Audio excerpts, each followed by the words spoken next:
ইভ্যালির প্রতারণার দায় সরকারি দপ্তরেরও মন্তব্য অর্থমন্ত্রীর। জনগণকে সতর্ক হওয়ার পরামর্শ বাণিজ্যমন্ত্রীর।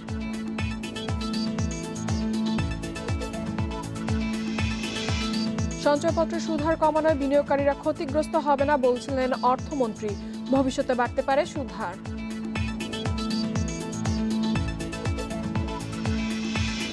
ট্রাক সংকটে ব্যাহত হয়েছে টিসিবির পণ্য বিক্রি কার্যক্রম। অনেক জায়গায় বরাদ্দ পেয়েও বিক্রি করতে পারেননি ডিলাররা।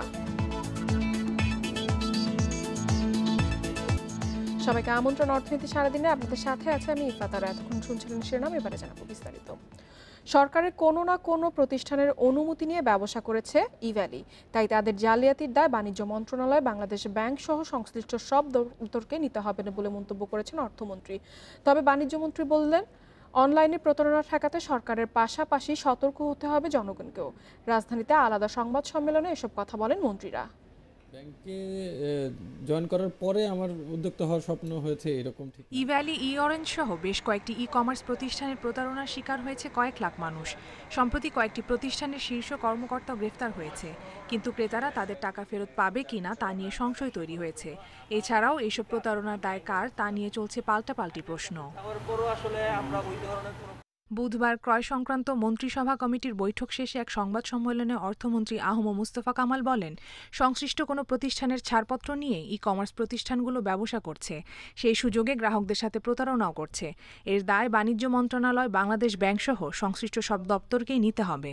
জাতীয় প্রতিষ্ঠান যখন হওয়ার সময় এটা কারো না কারো ডেফিনেটলি ছাড়পত্র নিয়ে এগুলো হচ্ছে। এখানে ছাড়পত্র দিচ্ছেন কমার্স মিনিস্ট্রি, তাদেরকে প্রাইমারিলি দায়িত্ব নিতে হবে এবং তাদের সাথে অন্য যারা সংযুক্ত আছে, সংশ্লিষ্ট আছেন এবং সম্পৃক্ততা আছেন, তাদের সবাইকে আমি মনে করি যে দায়িত্ব নেওয়া উচিত। এদিকে সোর্সিং বাংলাদেশ 2021 ভার্চুয়াল সংস্করণ অনলাইন মেলা নিয়ে সংবাদ সম্মেলনে বাণিজ্যমন্ত্রী টিপু মুন্সি বলেন, কমার্স খাতে প্রতারণা ঠেকাতে কেবল সরকার নয়, গ্রাহককেও সচেতন হতে হবে। এছাড়াও গ্রাহকের ক্ষতিপূরণের বিষয়ে বেশ কয়েকটি মন্ত্রণালয়ের সাথে আলোচনা চলছে। প্রতিবারই আমাদের নতুন শিক্ষা হচ্ছে, আমরাও সতর্ক হচ্ছি, কিন্তু আপনারাও একটু দয়া করে যে এই প্রচারটা করবেন। আমি আমার মন্ত্রণালয় নির্দেশ দিয়েছি এই জন্য কন্টিনিউয়ার জন্য একটা প্রচারের ব্যবস্থা করা হয়, যে মানুষ আপনারা দেখে শুনে বুদ্ধি বিবেচনা করে এইভাবে এইখানে টাকা ইনভেস্ট করেন, এটা দরকার। এছাড়াও যুবক ডেস্টিনি সহ বিভিন্ন প্রতিষ্ঠানের সম্পদ মূল্যায়ন করে ক্ষতিগ্রস্তদের জন্য করণীয় ঠিক করতে সরকার কাজ করছে বলেও জানান বাণিজ্যমন্ত্রী। আমরা আলোচনা করে একটা ওয়ে আউট করব। কপ্তিয়া মুমতাহানা, ইন্ডিপেন্ডেন্ট নিউজ, ঢাকা। গোয়েন্দা নজরদারিতে এবার 2 ডজন কমার্স প্রতিষ্ঠান। অনিয়মের তথ্য বিশ্লেষণ করে এরই মধ্যে বেশ কিছু প্রতিষ্ঠানের বিরুদ্ধে ব্যবস্থা নিতে যাচ্ছে আইন শৃঙ্খলা বাহিনী। স্বরাষ্ট্রমন্ত্রী বলেছেন, স্বল্পমূল্যে পণ্য সরবরাহের নামে যারা গ্রাহকের অর্থ লোপাট বা প্রতারণা করছে তাদের কাউকেই ছাড় দেওয়া হবে না। প্রশ্ন উঠতেই পারে, দেশের কমার্স সেক্টরে আলাদিনের চেরাগ হয়ে ওঠা বিভিন্ন প্রতিষ্ঠান চলছে কিভাবে? অস্বাভাবিক পরিমাণ মূল্য ছাড় ও বিজ্ঞাপন দিয়ে বাজার দাপিয়ে বেড়াচ্ছে অন্তত অর্ধশত কমার্স প্রতিষ্ঠান। এরই মধ্যে ইভ্যালি, অরেঞ্জ, ধামাকা সহ বেশ কিছু প্রতিষ্ঠানের বিরুদ্ধে করা মামলা নিয়ে চলছে তদন্ত।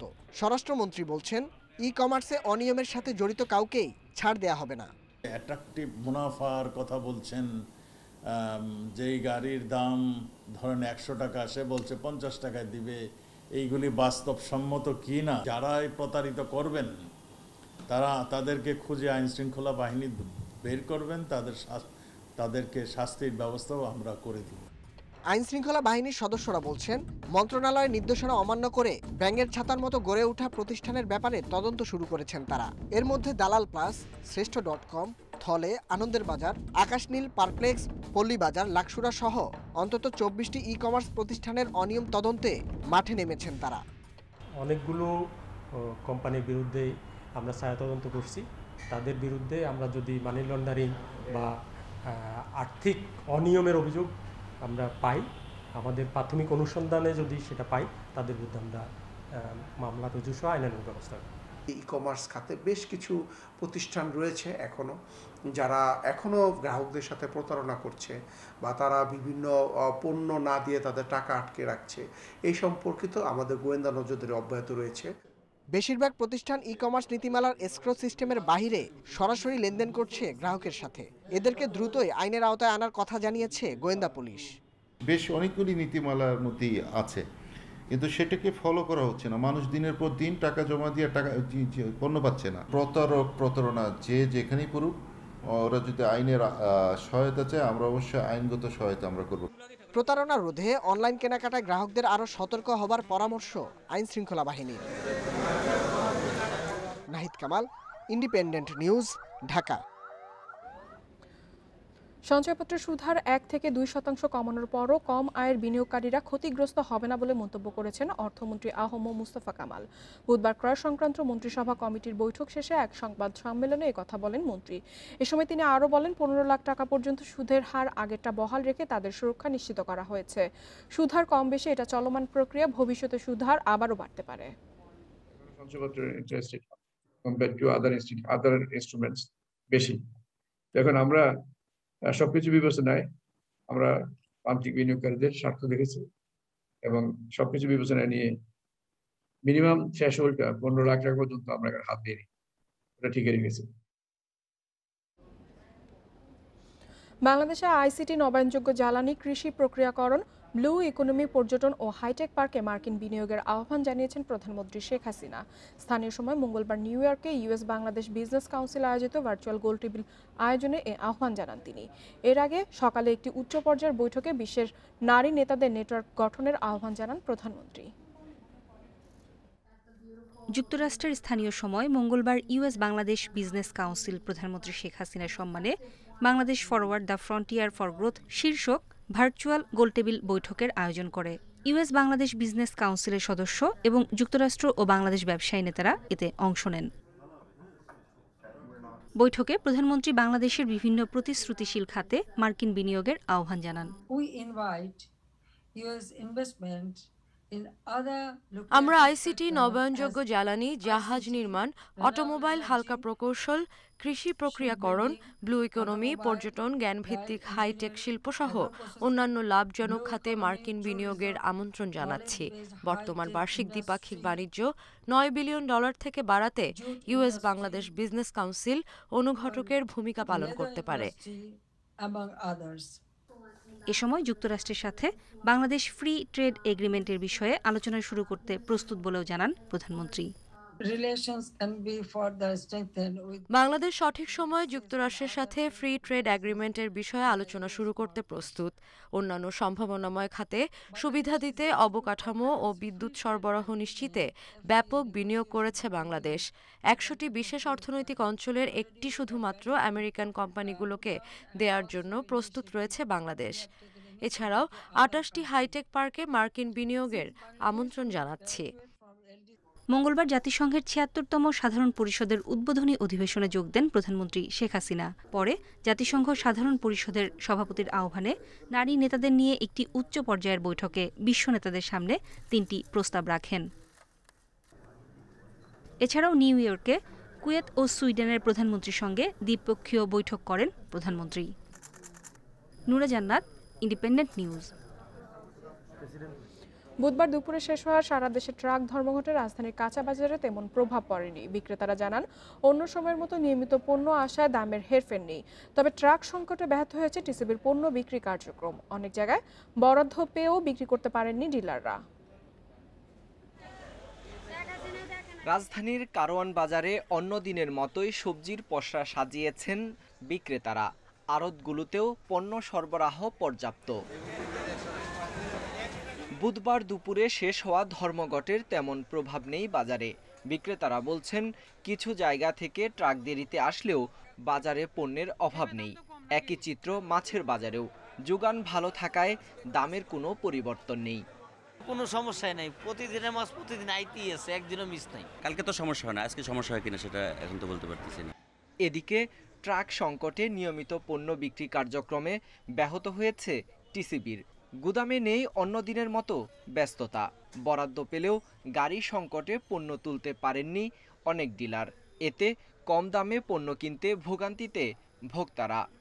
ট্রাক স্বল্পতার কারণে বা দেরির কারণে তাদের কাছে পৌঁছাতে দেরি হচ্ছে। পরিবহন শ্রমিকদের সাথে আমাদের সরাসরি কোনো লিঙ্ক আপ নাই। আমাদের ডিলাররা তাদের ট্রাকগুলো ভাড়া করে নিয়ে আসে। তারপরেও আমি ব্যক্তিগতভাবে গতকালকে স্থানীয় এক পরিবহন নেতার নাম্বারে বেশ কয়েকবার চেষ্টা করেছি। ধর্মঘট প্রত্যাহার হওয়ায় টিসিবি কার্যক্রমে আবার গতি আসবে বলে মনে করছেন সংশ্লিষ্টরা। Sohel Rana, independent News, Dhaka. Corona মহামারীর ক্ষতি কাটিয়ে চলতি অর্থ বছরের মধ্যেই ঘুরে দাঁড়াবে বাংলাদেশের অর্থনীতি। এই অর্থ বছরে দেশের জিডিপি প্রবৃদ্ধি হবে 6.8%। বুধবার প্রকাশিত এডিবির এশিয়ান ডেভেলপমেন্ট আউটলুকে এই পূর্বাভাস দিয়েছে সংস্থাটি। উৎপাদন খাতের উপর ভর করে এই প্রবৃদ্ধি আসবে বলছে এডিবি। এদিকে মহামারীর কারণে চলতি অর্থ বছরে মূল্যস্ফীতি হতে পারে 5.8%। বছরের শুরুতে রপ্তানি, প্রবাসী আয় এবং অর্থনীতির বিভিন্ন সূচকে ছিল অগ্রগতি, কিন্তু করোনার দ্বিতীয় ঢেউ এবং প্রতিরোধে নেওয়া লকডাউনের প্রভাবের কারণে আবারও প্রবৃদ্ধির হার সংশোধন করা হয়েছে বলছে এডিবি। সংস্থাটি বলছে করোনা ভাইরাসের সংক্রমণ বৃদ্ধি অর্থনীতির জন্য প্রধান ঝুঁকি।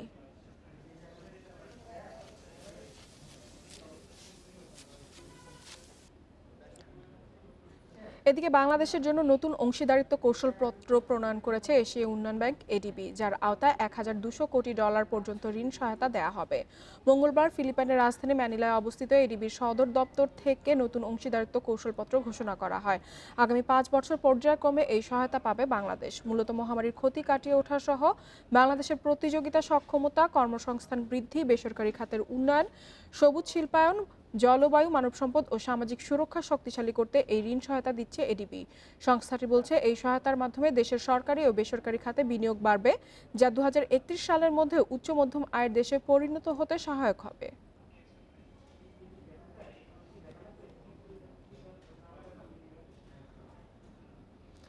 দেশের আকাশপথ পূর্ণ নিয়ন্ত্রণে নিতে 2024 সালে বসছে অত্যাধুনিক রাডার। বেসামরিক বিমান প্রতিমন্ত্রী জানান, এই বছরই কাজ শুরু করবে ফ্রান্সের থালাস প্রতিষ্ঠানটি।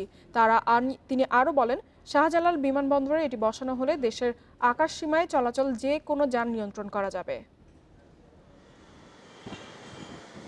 30 বছর আগে শাহজালাল বিমানবন্দরে বসে রাডার, যেটি কার্যক্ষমতা হারিয়েছে অনেক আগেই। এর পরিধি সীমিত হওয়ায় আকাশপথে নজরদারি করা কঠিন হয়ে পড়েছে।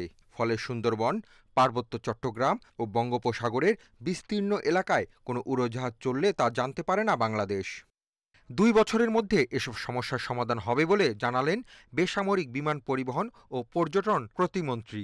বলেন, আকাশপথে নজরদারি ও নেভিগেশন প্রযুক্তির আধুনিকায়নে 2024 সালে দেশে বসবে ফ্রান্সের থালাসের তৈরি রাডার।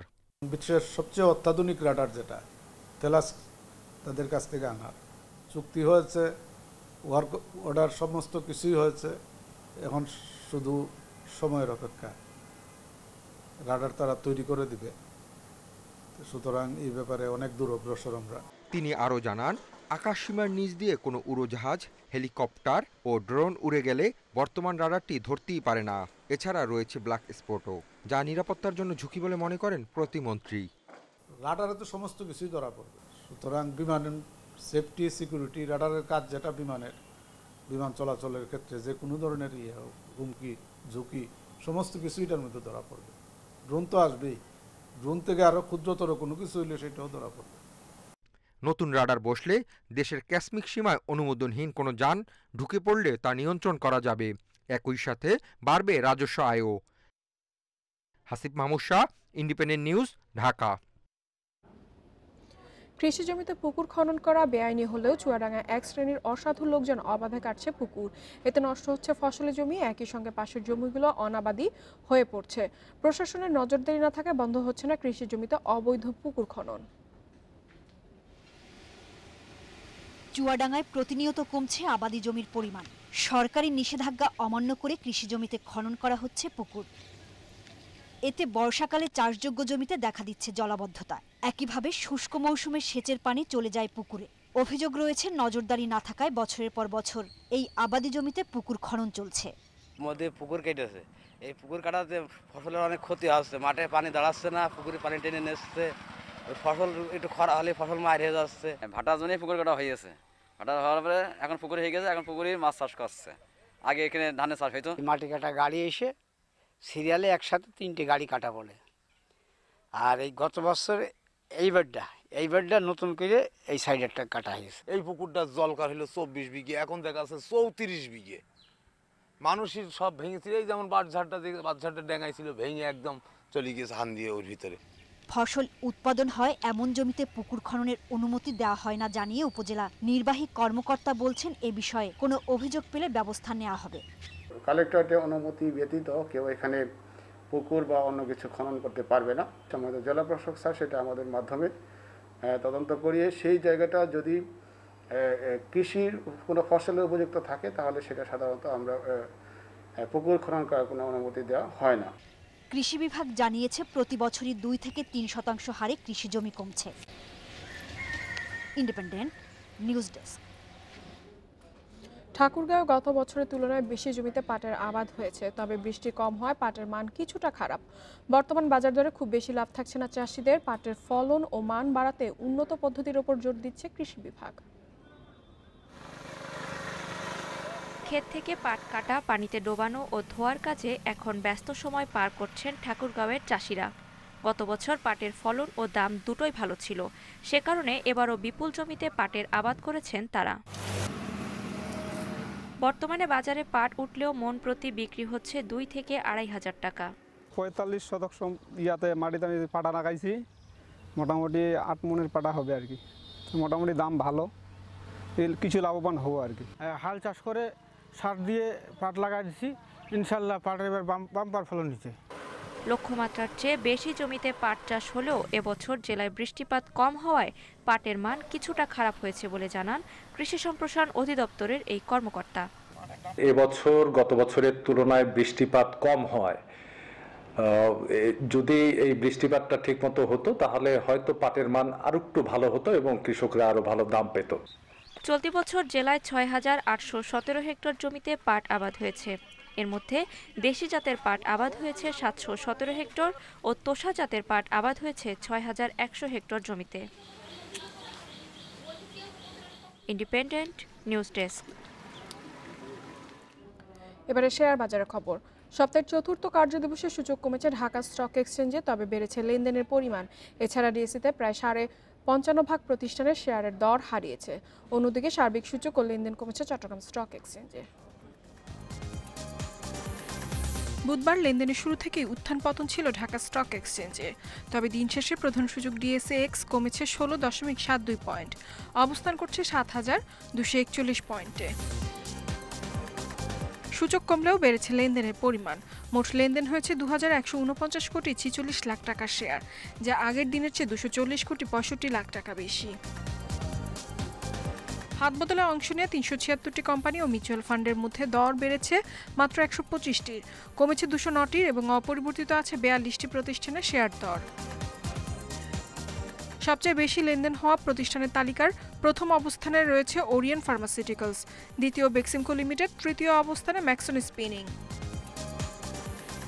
শতাংশের দিক থেকে দরবৃদ্ধি তালিকার শীর্ষে রয়েছে সাভার রিফ্র্যাক্টরিজ, দ্বিতীয় খুলনা পাওয়ার কোম্পানি, তৃতীয় অবস্থানে শ্যামপুর সুগার মিলস।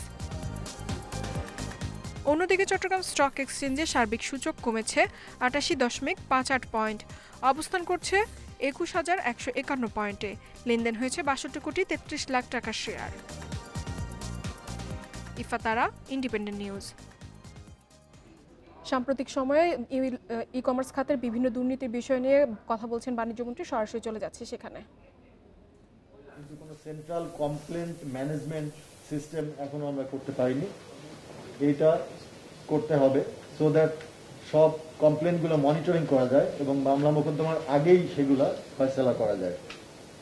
আরেকটি আলোচনা এসছে যে যারা ইতিমধ্যে প্রতারণা করেছে তাদেরকে আইনগত দেশের প্রচলিত যে আইন আছে সেই আইন অনুযায়ী ব্যবস্থা নেওয়া হবে। আইনের ক্ষেত্রে কোনো কোনো সদস্য বলেছেন যে কিছু সমস্যা আছে, সেটা যেমন ডিজিটাল সিকিউরিটি অ্যাক্ট এবং এন্টি মানি লন্ডারিং অ্যাক্ট, এইটাকে এই দুইটা আইনের অধীনে যেন ডিজিটাল প্রতারণা হলে বিচার করা যায় সেই জন্য আইনের সামান্য সংশোধন করতে হবে, সেটাও একমত হওয়া গেছে যে এটা করতে হবে। আরেকটি হয়েছে যে সকল ই কমার্স প্রতিষ্ঠানকেই নিবন্ধন নিতে হবে, একটি ইউনিক বিজনেস আইডেন্টিফিকেশন নাম্বার থাকবে, নিবন্ধন ছাড়া কোনো ব্যবসা করা যাবে না। এইগুলাই মোটামুটি মোটা দাগে আলোচনা হয়েছে এবং সিদ্ধান্ত হয়েছে এবং আমরা এই সিদ্ধান্তগুলো নিয়েই আগামী কাল থেকেই আমরা কাজকর্ম শুরু করব। কোনো কোনো ক্ষেত্রে একটু বেশি সময় লাগবে, যেমন আইন প্রণয়ন করা, কর্তৃপক্ষ গঠন, জনবল নিয়োগ, এইগুলো একটু বেশি লাগবে, কিন্তু অনেকগুলো আছে যে আমরা এখনই শুরু করতে পারবো, যেমন। আর এই ছিল অর্থনীতি সারাদিনের আজকের আয়োজন। ইন্ডিপেন্ডেন্ট টেলিভিশনের সব খবর আরও জানতে চোখ রাখুন ফেসবুক, ইউটিউব এবং টুইটারে। আমন্ত্রণ আমাদের পরের আয়োজনে।